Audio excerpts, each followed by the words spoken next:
Who are we? Good morning, Truth Seekers. Dennis Nappy II with 6 Sense Media, and this is a question that I have been trying to answer for quite some time.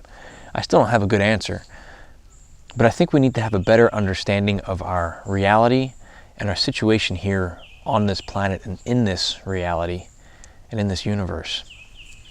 A few years back, I was struggling with this. I had this philosophy of living in harmony, living in balance, being peaceful and loving with everything around me, to include things in nature.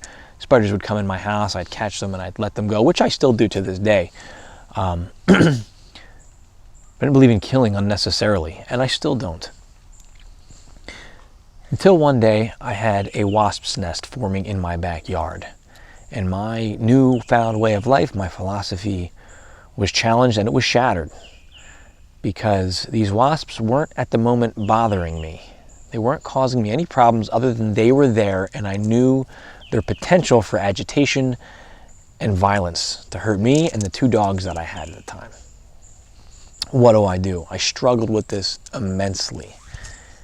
And ultimately, I made the decision to destroy the nest and kill all the wasps inside. I felt horrible about it, but it caused a shift in my understanding of this reality.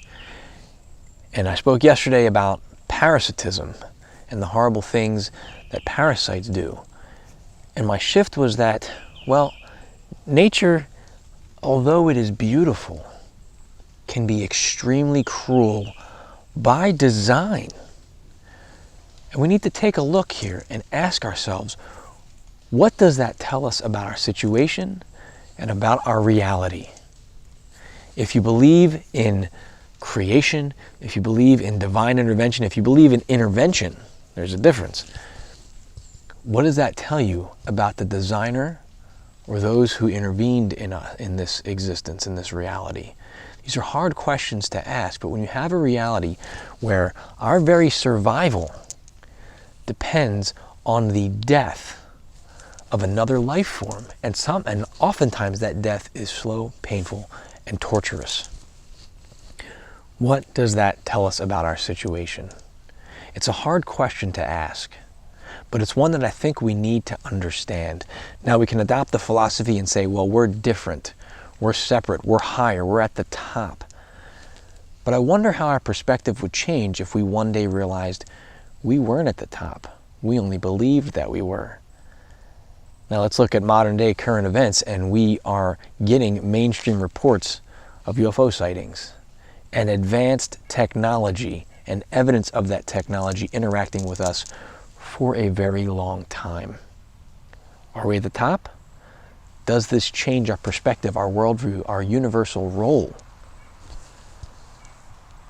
Does it change the way we want to interact with the beings we perceive as lesser? I try to explore this in great detail. I go into it in the free ebook, and I go into it in Food for the Archons. I'd love to hear your thoughts. How do you cope with this existence? Trying not to spread that cruelty. Curious to hear your answers. No matter what, remember, never stop questioning. Keep an open mind, and let your intuition be your guide. Thanks for watching.